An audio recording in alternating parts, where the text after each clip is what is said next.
Hello നമസ്കാരം. അപ്പോൾ അതിൻ്റെ സെക്കൻഡ് പാർട്ടാണത്. അപ്പോൾ അതിൻ്റെ നമ്മൾ നേരത്തെ പറഞ്ഞതുപോലെ അതിൻ്റെ എഞ്ചിൻ നമ്മൾ അഴിക്കുന്നില്ല.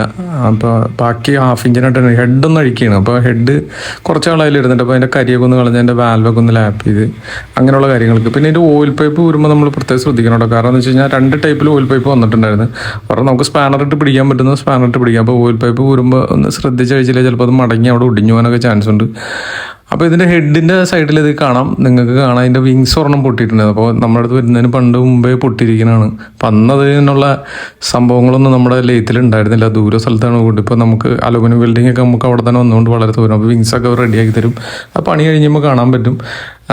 അപ്പോൾ അതിൻ്റെ റോക്കർ കവർ ഊരുമ്പോൾ നമ്മൾ ഒന്ന് ടൈറ്റ് ചെയ്ത് നോക്കിയിട്ട് ഊരണം നല്ലതായിരിക്കും. ഞാനിത് എപ്പോഴും പറയുന്ന പോലെ ഞാനിത് ഒരു മെക്കാനിക്കുകളെയും പണി പിടിപ്പിക്കാനായിട്ട് ഇടുന്ന വീഡിയോസല്ല. എൻ്റെ വർക്ക്ഷോപ്പിൽ എന്താണോ ചെയ്യുന്നത് അത് കാണിച്ചു കൊടുക്കുന്ന വീഡിയോസാണ്. അപ്പോൾ ത്രെഡൊക്കെ പോയിട്ട് ഹെഡ് ഇളക്കുമ്പോൾ അതൊക്കെ റെഡിയാക്കാൻ വേണ്ടിയിട്ടാണ് അതങ്ങനെ പറയുന്നത്. ഇപ്പോൾ ടൈമിംഗ് കവർ ഊരുന്നുണ്ട്. ടൈമിംഗ് കവറിൻ്റെ പമ്പ് കാര്യങ്ങളെല്ലാം നമ്മൾ പീസാക്കിയിട്ടാണ് ബഫിങ്ങിന് കൊടുക്കുന്നത്, നെട്ട് ബോൾട്ടുകളൊക്കെ ഗാൽവനൈസ് ചെയ്യാനായിട്ട്. അപ്പോൾ അതിങ്ങനെ പീസാക്കി ചെയ്യുമ്പോൾ വെച്ചാൽ ഒരുപാട് കാര്യങ്ങൾക്ക് ഇതുണ്ട്. കാരണം നമുക്ക് അതിൻ്റെ കാര്യങ്ങൾ എന്തൊക്കെയാണെന്ന് അറിയാൻ പറ്റും. പിന്നെ അത് മാത്രവുമല്ല, അവർ ബഫ് ചെയ്യുമ്പോൾ തന്നെയാണെന്നുണ്ടെങ്കിലും ആ നെട്ട് ബോൾട്ടുകൾ അത് അല്ലെങ്കിൽ അതിൻ്റെ ഭാഗങ്ങളൊക്കെ നല്ല ഭംഗിയായിരിക്കും, കമ്പനി ഫിനിഷിങ് ആയിരിക്കും.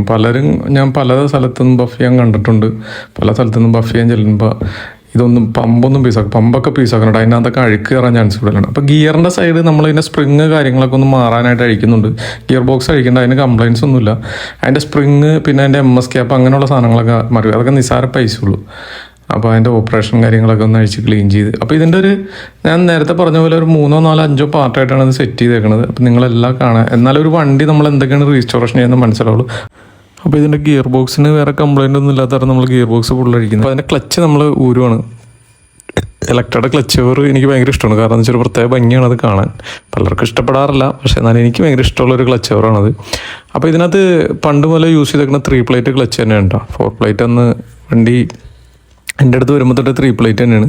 പക്ഷേ എൻ്റെ ഒരു എക്സ്പീരിയൻസിൽ എനിക്ക് 3 പ്ലേറ്റാണ് കൂടുതൽ കുറച്ചുകൂടി ഇഷ്ടം. അപ്പോൾ അത് ക്ലച്ച് ഷിഫ്റ്റിങ്ങും ഗിയർ ഷിഫ്റ്റിങ്ങും ക്ലച്ചിനൊക്കെ കുറച്ചും കൂടെ ഓടിക്കാൻ എനിക്ക് കുറച്ചും കൂടെ എൻ്റെ ഒരു പേഴ്സണൽ ഒരു ഇത് പറയണത് എനിക്ക് 3 ആണ് ഇഷ്ടം. ഞാൻ ഉപയോഗിക്കുന്ന കോർക്ക് ക്ലച്ചാണ് നല്ല ലൈഫ് കിട്ടാറുണ്ട്. എൻ്റെ കസ്റ്റമേഴ്സിനൊന്നും വലിയ പ്രശ്നങ്ങളൊന്നും കാണിക്കാറില്ല. 4 പ്ലേറ്റിനും ലൈഫ് ഉണ്ട്, ഇല്ല എന്നല്ല ഞാൻ പറയുന്നത്.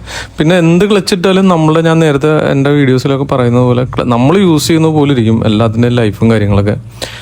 അപ്പോൾ ക്ലച്ച് കംപ്ലീറ്റ് ഊരി എടുത്ത് ഇതിൻ്റെ ചെയിൻ സ്പോക്കറ്റൊക്കെ മാറുന്നുണ്ട്, ഒക്കെ പുതിയതാണ് ഇടുന്നത്.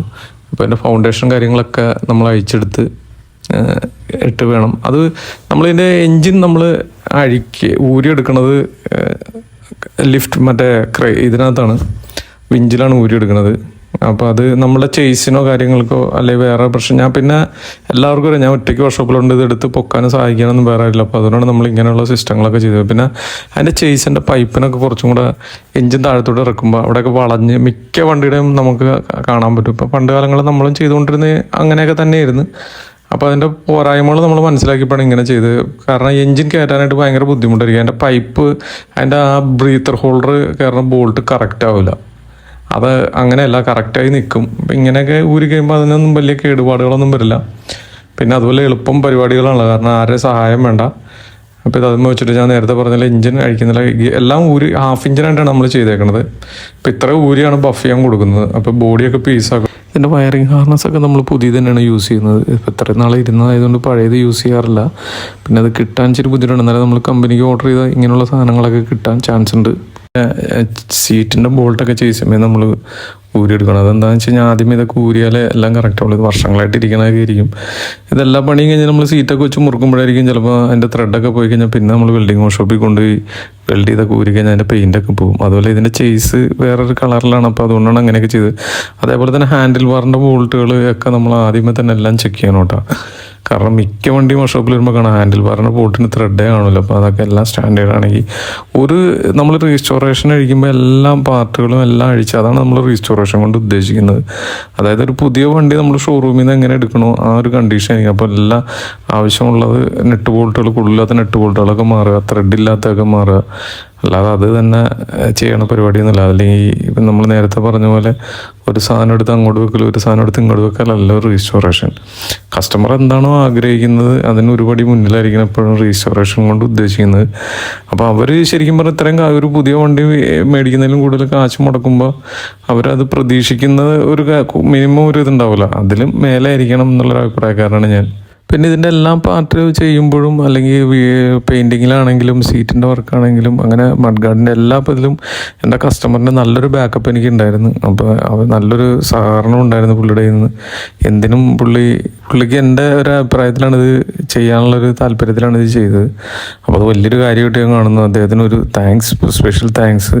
പിന്നെ അത് മാത്രമല്ല ഇതൊരു ഇലക്ട്രയാണ്. എൻ്റെ അഭിപ്രായത്തിൽ ഇലക്ട്ര നല്ലൊരു വണ്ടി തന്നെയാണ്. പിന്നെ ആകെ ഒരു പോരായ്മയായിട്ട് എനിക്ക് തോന്നുന്നത് സ്റ്റാൻഡേർഡിൻ്റെ പോലെ ട്യൂണിങ്ങും ടൈമിങ്ങും അത്ര പക്കയാവില്ല.